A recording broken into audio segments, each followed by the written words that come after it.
mbokk yi ñu ngi leen di nuyu di leen dalal jàmm ci plateau mi-journée tey nag ñi ngi am mbégte di dalal Serigne Modou Bousso Dieng nekk kilifa diine jiite itam coordination donc nekk coordonnateur de la confédération internationale des familles religieuses ci wàllum politique moo jiite parti bii di UGP di union des groupes patriotiques sëñ Modou Bousso Dieng ñu ngi lay nuyu. maa ngi lay ziar waaye pef comme suñu xarit El Hadj Labou Niass daan la wooyee maa ngi nuyu ñëpp di ziar. bokk yëpp voilà di la remercier bu baax si li nga wuy si suñu invitation. merci alors actualité bi nag am na benn parti bu am solo ci wàllum diine ndaxte si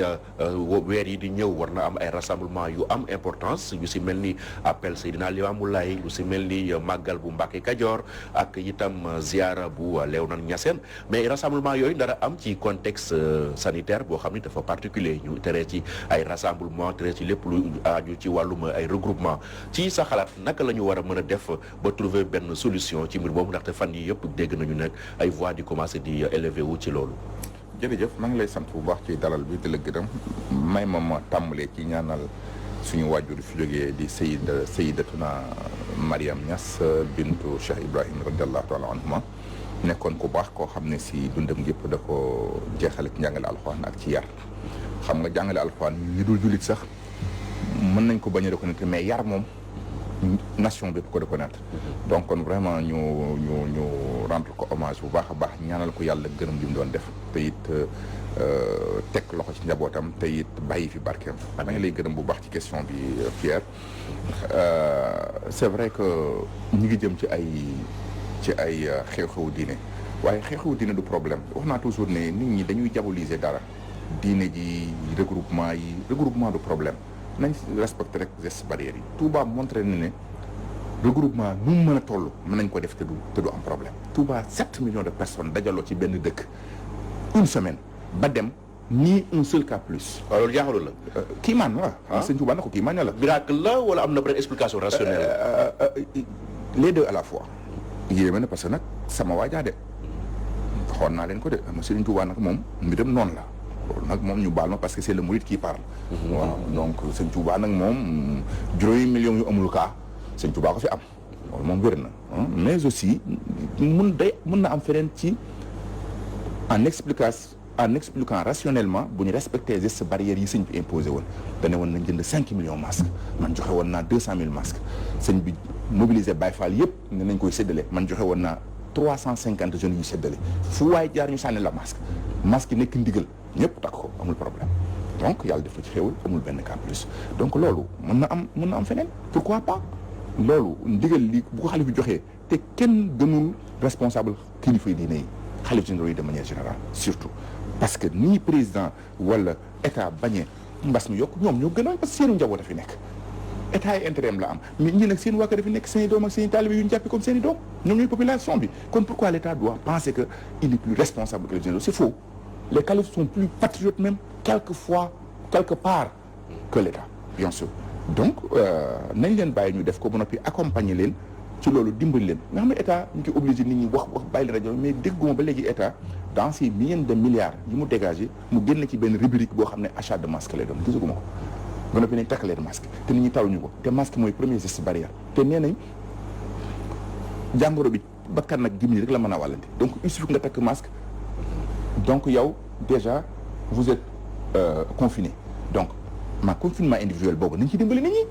donc en ce moment y a pas de problème mais suñ ko nee wax rek di dóor di damm di jàpp di amende di arrêté di joxoo kenn masque quand même c'est idiot. waaw mais xam nga dañu ne la loi doit être impersonnelle et de portée générale tey bu ñu interdire artistes yi ñu dem produire ci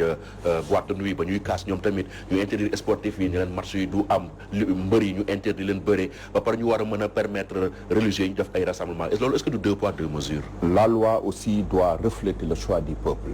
On est dans notre identité, c'est la religion de manière générale. On ne va pas comparer les musiciens aux religieux, ce n'est pas comparable. Arrête. Les gens font de confusion partout oui parce que di religieux yi duñu artistes yi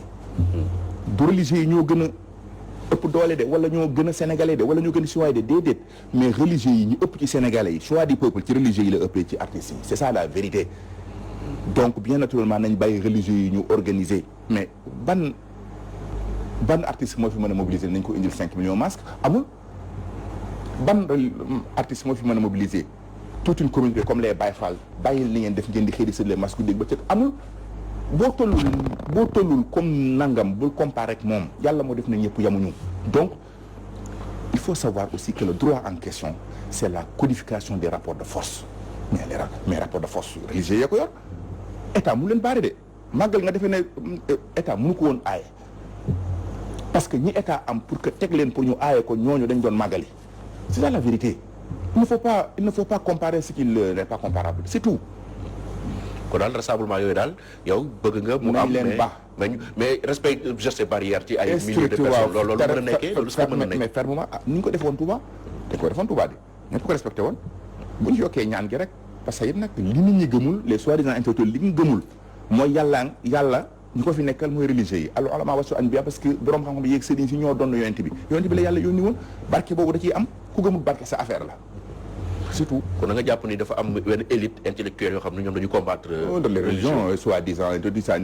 benn idiot toog ko simam un soi-disant intellectuel occidentalisé nga xam ne moom il est plus français que sénégalais naan way dañu war a tëj Touba dañu war a tëj kenn waru faa dugg est-ce que ñooñu amuñu tey kersa est-ce que ñooñu amuñu tey gàcce ku ma ci gis nga ne xanaa du diw yow yaa nekk nii sa costume. alors Touba maintenant ak président Macky Sall. il faut question boobu xam naa bëgg nga ñëw préparer nga ko xam ne dinañ la ko laaj alors Sénégal yu bëri dañ naan waaw président Macky Sall li mu investir Touba yëpp dafa autoroute de plus de 400 milliards ci wàllum assainissement mu dugal ci xaalis bu bëri et tout ça mais ba léegi daal dafa mel ni dafa am problème pour dugg ci xolu waa Touba yi lu naka lañ ko mën a expliquer. sa communication qui est défectueuse extrêmement défectueuse parfois lui-même du communiquer te communication dafa baax wala xadd wasalna lahumul xawlu la'allahum yatazakkarun su boobaa nga ne yonte bi indi naa alxuraan mu ne communication boo xam ne saa bu àggee fi mu jëm rek dina def effet mais communication moo amul bi toppaat aussi mooy li nga wax comme autorité la Touba yoonu Touba nekku ci waa dama ne suñ mbokku nangam fay père laa bëgg a tooñee mi jëndee alcoolam Dakar jaay ci autorité ba Diourbel mu teggi dem Kaolack mbaa Fatick dëkku excellence Macky Sall lu ci yoonu sëñ Touba kooku lu ci yoonu Touba mais ni ci Pierre di jaare di fay la ci Modou Bouss Dieng ak keneen ku ne di jaare di fay lu ci yoonu Touba ban doomu Touba moo ci liggéey personne ban intérêt la ci Touba am personne même sax man je pense que Touba devait être beaucoup plus exigeant parce que le fait qu'il porte le nom de Touba war nañu leen exiger un certain nombre de jeunes Touba dañ fa liggéey parce que Touba kenn liggéeyu fa seeni pelle la ñuy yor ay jeunes ah. nga bëgg ne autoroute bi amul benn njëriñ Touba. mais ban wax ma ko. yow boo jógee Dakar fii même pas 2 heures de temps nga egg Touba. loolu amoo ko woon avant autoroute bi di ñëw. waaw mais ki jógee mais dama ne ki jógee Touba jëm Fatick aussi avant 2 heures de temps mu àgg ki jógee Touba maanaam jëm Matam maanaam ki jógee Dakar jëm Matam wàññi ko aussi 4 heures de temps c'est pour toute la population. pourquoi ñu ne Touba yàgg Touba te Touba mu ci benn intérêt nag Touba ak Fatick a ci yem nañ ne nekkoon autoroute Ila Fatick parce que intérêt bi ci Fatick am na ci Touba am jaar ci jàll fay quel est le problème. c'était des trucs politicards yoo xam ne ko bëggoon def pour préparer élection jàllul bañ ko defee laa leen du jàll c'est idiot même de penser que Touba gi def ci tudd dañ ko tudd nag parce que comme neex tudd lu neex dëgg boo neex nga man préparer saw yoon boo tudd ko Pierre Edouard Faye amul problème. xale bi ñëw tegoon première pierre bi. mais xale bi ku baax la foo ko woo mu teg pierre bi su fekkee ne njariñu réew mépp la boo doon def ab hôpital Fatick. doon gis suñu njëriñu Touba kay du ko def. wala déedéet mais xale baa ngi teg ay maanaam ay pierre feneen foo xam ne du Touba foo xam ne du Touba dara. Ça n'a rien à voir, ça n'a absolument rien. Voilà, c'est des trucs politiciens, mais ça ne sert absolument finalement à rien. Et puis, prouvé na ko. Mais daal li gën a indi problème président Sall ak Touba daal mooy su ma sañoon communication bi gën jàll. Côté assainissement aussi ñu naan président def na 8 milliards avec ses 25 000 milliards plus 5200 xaw ma 400 milliards yi ñu ci yokk ren mooy 30 000 milliards 400 nangam ñu naan président def na Touba 8 milliards. ci assainissement gaa xeeb am na ay régions entières yu fi nekk amuñu loolu. du dëgg du yoon région bu mu mën a doon war ko am mais nag arrête de comparer région Thiès ak Touba de. de Touba ñoo leen gën de Touba ñoo leen ëpp njariñ ci réew mi mais Touba dañ leen ëpp nombre et le gouvernement une gouvernance normale vise le plus grand nombre fi citoyen yi ëppee man est-ce que mën nga comparer benn citoyen ak juróomi citoyen mais du benn donc Touba à part Dakar moo fi ëpp ay nit. kon kay normalement en termes d'investissement mais le nombre de soins est extrêmement utile et extrêmement important li Dakar am boo comparé ak Touba tu seras immédiatement fâché parce que di nga xam ne lii du dëgg du yoon li ñu investi Dakar au moins boo ko xaajee ñeenti junni yoon investi ñu benn ba Touba te pourtant Touba mooy topp rek avec 2 millions de personnes du dëgg du yoon loolu mooy problème Macky Sall ak Touba te dafa war a dakk voilà. donc assainissement bi li mu si def daal da kaa xeeb. amul lu mu fa deful lu ma xeeb. ñëw ma nag bon na mais dama ne xeeb naa ko daf ko war a yokk te it da koy yokk da ko war a yokk. mais yow li am Touba lépp ci ay nit ak seen contribuable ni mu fooree ah parce que nombre de personnes bee ko def léegi yow nga fay def ay 8 milliards ba noppi naan tàccu leen non loolu yabaate la c'est ça la mais xam nga moom dafa jël lu ñu tuddee équité territoriale def ko au cœur de sa gouvernance mooy région yëpp ak gox yëpp war a tolloo ci nga xam ni da bu ñu tolloowul sax voilà ku si nekk mën a gis sa bopp ci gouvernance bi. Écoutez, on ne peut pas dire que cette localité contient 3000 personnes nga comparé ko localité bu am 2 millions de personnes loolu injustice la. waaw mais ñëpp ay sénégalais la ñu. non écoutez 3000 personnes avec 2 millions yëpp. waaw dama ne mais li nekk ay sénégalais moo tax ñu war a wàññi le nombre des sénégalais ak en matière de gouvernance mais il faut respecter le plus grand nombre bu doon loolu kay nañ jox minorité bi ñu gouverner mais majorité bi moom mooy dégager sa gouvernance majorité mooy nombre de personnes Touba moo ëpp nit ne di nga yemale 2 junni ak maanaam ak 2 junni mais injustice foofu la commencé ça vraiment ça c'est révoltant loolu dañ ci war a taxaw wax ci ne day dàkk loolu mooy problème Macky Sall ak Touba. ci wàllu ndox bi nag lan ngeen di xaar ci moom. lu ci ndox bi xam nga ñu bëri dañuy wax lu ñu xamul déggoon naa benn responsable bu toog naan way li ma heurté mooy Touba duñ fay ndox mais pourquoi duñ fay ndox ñëpp loolu la ñuy wax de. mais duñu fay ndox ku bëgg bañ a fay ndox ne Touba sa maam na fa bënn ay teen ñii seen maam dañoo deful seen dëkk bañ dëkk tous di xaar état ñun suñu maam deful noonu suñu maam daa bënn ay forage ñuy naan gratuitement te fayu wunu ñoom seen maam defuñu tous ñuy wax loolu seen maam defuñu dara lu passé toog di xaar état tayel suñ maam deful seen moroomu maam suñ maam def la ca war bënn ay forage yu bëri ne naan leen gratuitement ñuy naan ndoxu forage ba ngeen di naan wala ndoxu SDE rek doo ko gis Touba ndoxum forage la ñuy naan forage su Baye Laat forage Sëñ Saliou forage Alaaji Fàllu forage Sëñ Moustapha lu ci yoonu Macky Sall lu ci yoonu état du Sénégal mais bu leen defaloon ndox bu baax pare ngeen pour fay. mais ña ngay fay courant bi te courant moo gën a cher ndox mais ña ngay fay téléphone ña ngay fay yeneen yu gën a cher yooyu autoroute bi gën a cher junni lañ ciy fay junneeg ñaar buñ maanaam saa bu ñuy ñëw kenn di ci tukki si Ndakaaru maanaam man de bi may wajaasi si nii di wajaasi si ñi ñëw soow nii mais fay naa junneeg ñaar keneen fay junneeg ñaar mais pourquoi pas quel est le problème ñu bëgg ñoo nag diaboliser dee leen fay ndox ban ndox la ñuy fay ndox bi suñu maam bënn mais quand même soyons sérieux. alors gannaaw relation président Macky Sall ak Touba ñu analyser tamit relation Idrissa Seck ak Touba Idrissa Seck nga xam ni dafa transhumance confrérique ñëw nekk murit élection yi passé mu gagné fa Macky Sall lu bëri sax alors est-ce que relation yi am na lu si changé gannaaw ba mu demee fekk si waat président Macky Sall nekk président conseil économique social et environnemental. bon je rectifie le terme cher ami transhumance confrérique amul. lan la def. non xam nga transhumance day am intérêt mondain peut-être mais religion moom ñëpp a yem tariixa yëpp a yem mais kum neex jóge fu la neex gëm ku la neex kum neex gëm yonente bi rek yem ci te jàpp ñëpp nit ñu baax man murit laa kenn weddiwu ko pourtant def naa ñu baax ñëpp góor yàlla yëpp bëgg naa leen góor yàlla yëpp samay xarit lañu góor yàlla yëpp gëm naa leen voilà un musulman c'est tout donc sañ na nekkoon di ñëw li kooku amul problème mais simplement côté politique le président Macky Sall se trompe non pas le président personnel mais en tout cas son entourage ñi may dégg ñuy théoriser naan président am na 80% parce que 58 plus 20% ces idiots-là pensent que c'est aussi automatique que ça une fois président ñëw na Idrissa ñëw na xam naa kon day àndaale électorat Touba bi mu àndoon yëpp mais électorat bi yëpp c'était pour contre Macky Sall c'était un vote dégagiste voté contre Macky Sall parce que Idrissa qui était le meilleur candidat d'opposition placé pour dégager Macky Sall. Touba dafa voté plus contre Macky Sall. contre Macky Sall comme d'habitude ni ñu ko defee woon législative 2012 defee ko législative 2017 defee ko référendum 2016 defee ko présidentielle 2019 Touba vote toujours contre Macky Sall. Macky Sall pense que bu Idrissa Seck ñëwee indi ko à ses côtés day gàdduwaale waa Touba du noonu. Macky Sall mën na am Touba nag mais du jaar foofu na defar communication mu gën a baax mais ñun ñëpp ñu ngi ciy liggéey mais ñun ñëpp ñu ngi ciy dox mais ñun ñëpp ñu ngi wax pour que maanaam pour l'apaisement pour que Touba comprend aussi l'action du président mais aussi président investisse beaucoup plus à Touba parce que ay 8 milliards yi ay assainissement gàcce mënu koo passé bu dëgg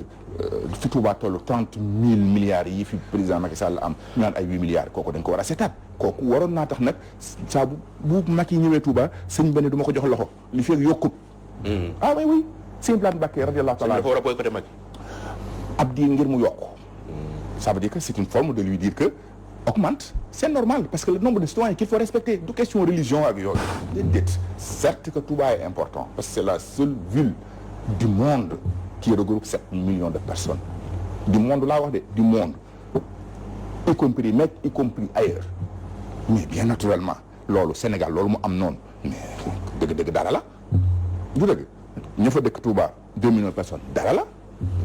même si c'est officiellement 800 000 je sais pas quoi pour réduire le nombre pour mën jox rek 5 députés moo indi woon statistiques yooyu mais ce n'est pas des statistiques sérieuses Touba contient 2 millions et quelques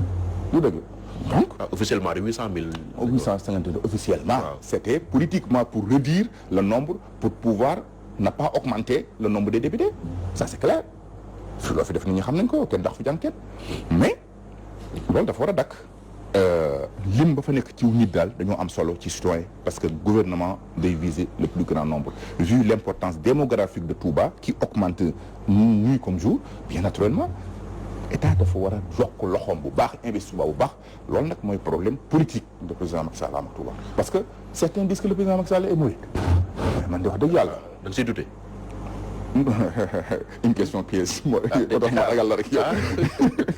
bon permettez-moi faire les taalibe la de taalibe la kay du dégg nga ko man dégg naa ko waa léegi nañ ko bàyyi loolu mais ñu wax li mu def xam nga nit ki c'est les nit jëfam moo koy wane wa an laysa lil insani illa ma saa wa anna sa'yahu sawfa yura li mu def Touba et pour le moment problématique parce que investissement bi tuuti na néew na Touba yeewu na lu ëpp loolu ñi gérer côté politique Touba ñëpp mais dañ koy kaas kantaan nag sëriñ bi nga xam ne c'est un diplomate nit ku baax la moom loo ko mën def tamit lu rafet lay gis saa bu ñëwee rek sëñ nangam mu yor kaddu sukk ci suuf rek sëñ baa ngi sant rek sëñ baa ngi sant sëñ baa ngi sant sëñ baa ngi sant ñun ñi ci def ñu toog porte parole tudd ko ba de lan mooy si relation ak sëñ Bass très cordial c'est un grand ami c'est mon meilleur ami du monde même si il aime trop Macky Sall ah oui trop vraiment trop ah bon et ça nous fait même problème dire vrai mu jegee Macky Sall daal day déranger son amour fou lui voilà pardon la mel noonu ak Ablaye Wade aussi ñu ko doon wax ci sëñ Touba ba ma daxal te ku bëgg sëñ Touba la aussi parce que je le connais personnellement et c'est mon confident Ablaye Wade déedéet sëñ Bachir Abdou Khadre ku baax la lool du ma wax ci moom lu rafet waaye nag su ma sañoon Issa buñ sukkee ci suuf rek donte nag ñeneen ñu koy wax ci biir mais buñ fàtte ne si Abdou Lahad Mbacké bi ñu dóor ci table ji naan bu ñu bëggee buñ fi dëkkul ñu def ñu comme ay ñu def rajo bi comme maanaam comme rajo Bamako comme rajo Conakry ca kaw la ko waxoon il n'avait pas tort doomu Serigne Touba la kon kenn mënu théoriser waxtaan leen non ñu ngi wax ci suuf na baax na mais ci kaw on ne peut être que des diplomates mais xam nga nag ñi mu ma contesté sëñ bi ñi mu ko sama bàyyi ñi mu ko waaye nag li sukk li banque ay tànk bankul am xel buñ leen gisee dañuy sukk dañuy raam sëñ Bass su ma koy nuyu damay raam parce que bàyyi ma tax maa moom peut-être mais xel mi maa ko moom de te ku dégg-dégg xam ko il doit être beaucoup plus exigeant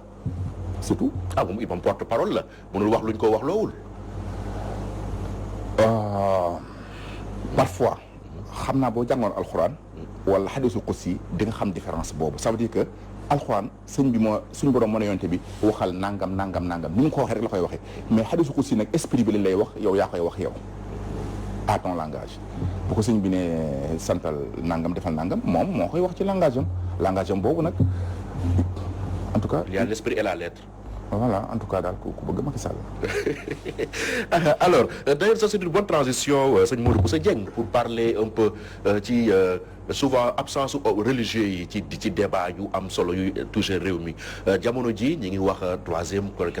mandat amoon na fi ci jamonoy Ablaye Wade ñu doon xaar religieux yi chef religieux yu mag yi taper sur la table wala bokk wax ak président bi pour mu bàyyi li mu war a def waaye en dehors de quelques-uns amul ñenn ñoo xam ni wax nañ si tey également ñu nekkaat ci contexte bu xaw a tendu ñi nga naan président dafa bëgg def troisième mandat et tout ça est-ce que waruñu woon xaar tey ci guide religieux yi nga xam ne leen di déglu tamit ñoom ñu wax si ngir ñu Sénégal ñu bañ koo basculer dans une spirale de violence si at yi di ñëw. tiit naa ci trop mais religieux yi moom ils sont, il faut le dire avec beaucoup de honte en tant que religieux que je suis, mais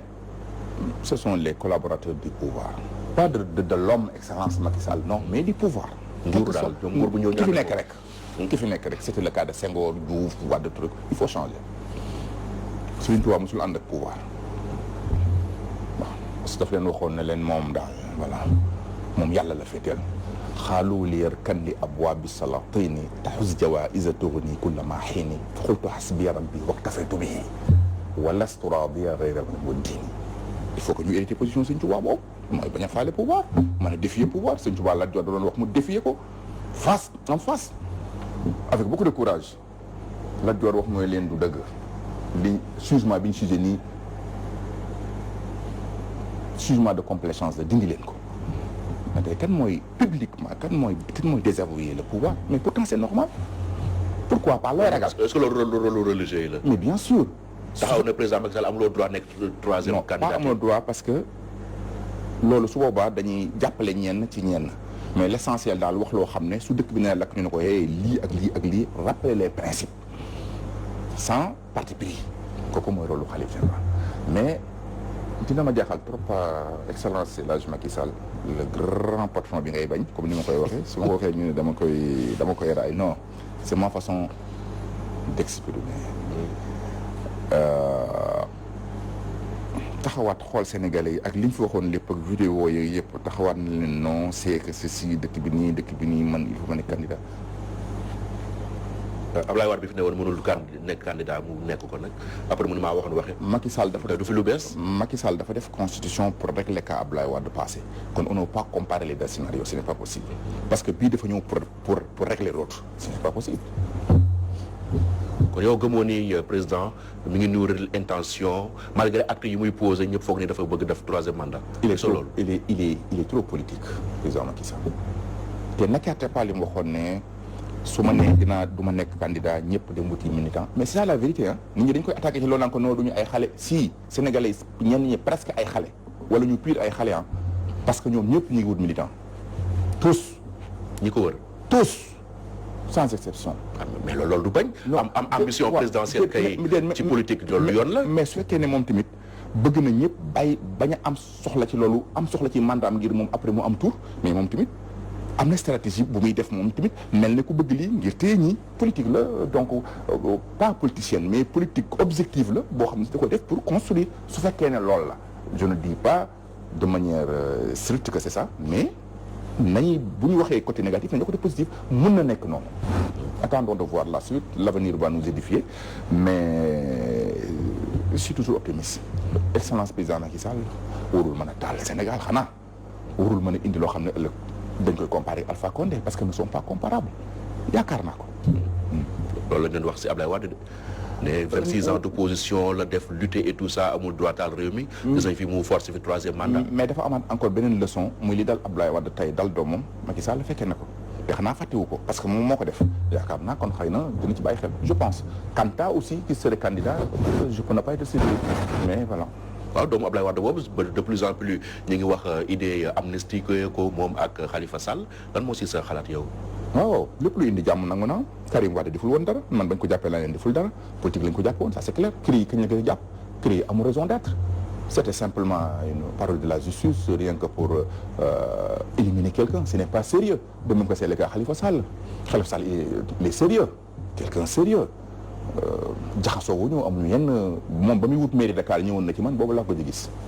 bu ñu ko jàppale ma am mairie Dakar 2012 2014 non sax la daa falu daal fàtte la 2009 bon du ma ko tuddee noonu sax amul jot man ci lam war ne rek maa ngi ci lam war ne amul problème ci loolu man sumay affaire personnelle bariwul lu ma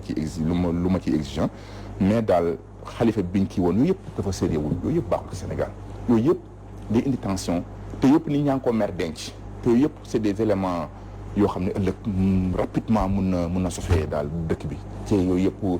mënul na ñàkk xëy na le président Macky l'avait fait pour pouvoir passer mais du dëgg du yoon jàpp ni daal pour éliminer ko war naa dakk te war naa arrêté nañ delloowaat Karim Wade yëpp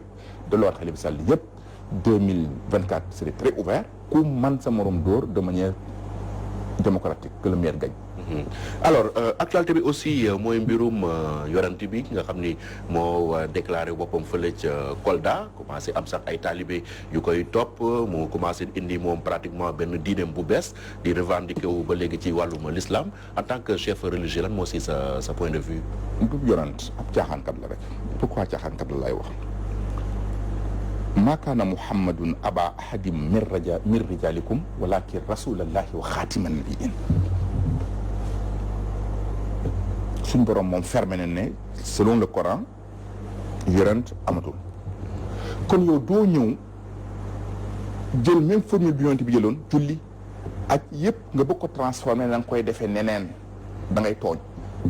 su fekkee ne daf ne moom gëmul yonent bi gëmul alxuraan mais ne indi diine boppam beneen ber ko defe ko neneen nu ko neex kooku yoonu kenn nekku ci la liberté de culte est garantie par la constitution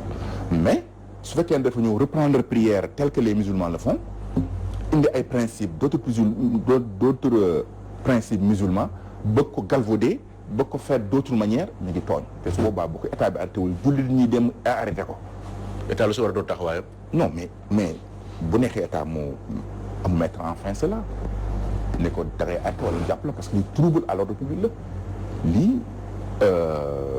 atteinte la à la cohésion nationale parce que nit ñi duñ ko nangu te avant état tout d'abord di prévoir.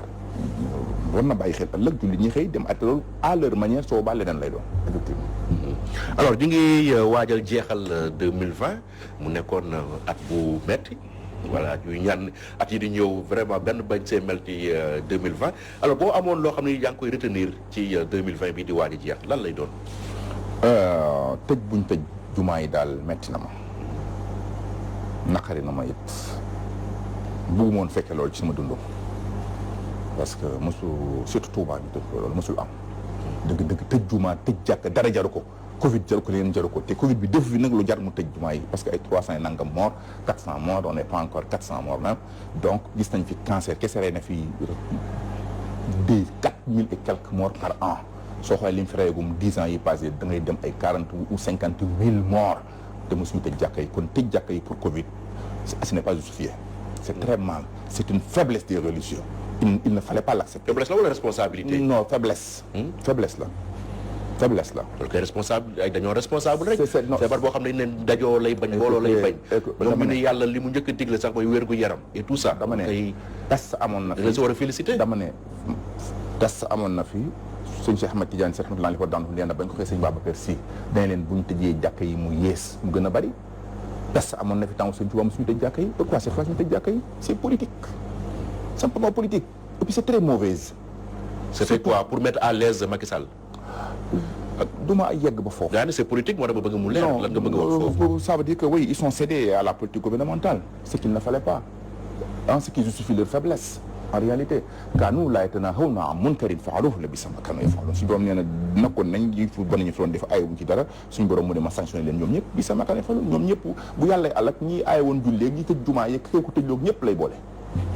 surtout nag ñi ko fi nekkal nag ñooy gën a diis parce que suñu borom mosu sanctionné kese yam ci mais bu sanctionné day ala dañ ci yàlla musal ci mbaax.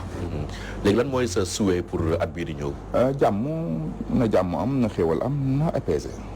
J'aurais voulu même le président rencontre Sonko, l'aile la plus dure de l'opposition, mais aussi les chefs religieux. Pourquoi président moom daal diine yi daal moom benn chef religieux daal du ko boole ci dialogue du ko boole ci réew mi du ko boole ci institution. ba mu recevoir nit ñi ci Covid bi recevoir na chef religieux yi. kan la recevoir personne. personne sëñ Modou Kara. sëñ Modou Kara en tant que chef de parti et en tant que député à l'Assemblée nationale parce que assemblée li la woon moom mooy les représentants partis yi nekk assemblée mais pas en tant que religieux le président ignore toujours les religieux ce qui est très dangereux. religieux sont une couche importante dans la nation sénégalaise waruñu leen weesu na nga koy waat ci loolu di ko fàtte. Voilà jërëjëf merci beaucoup Serigne Modou Bousso Dieng nekk kilifa diine nekk aussi coordonnateur confédération internationale des familles religieuses jiite parti politique bi di l'union des groupes patriotiques ñu ngi lay gërëm bu baax. maa ngi lay sant di la gërëm. bien mbokk yi fii la ñuy yem ak yéen ci invité mi-journée ñu ngi leen di gërëm ci li ngeen ñu doon suivre te di leen jox rendez-vous suba ak jàmm jërë ngeen jëf.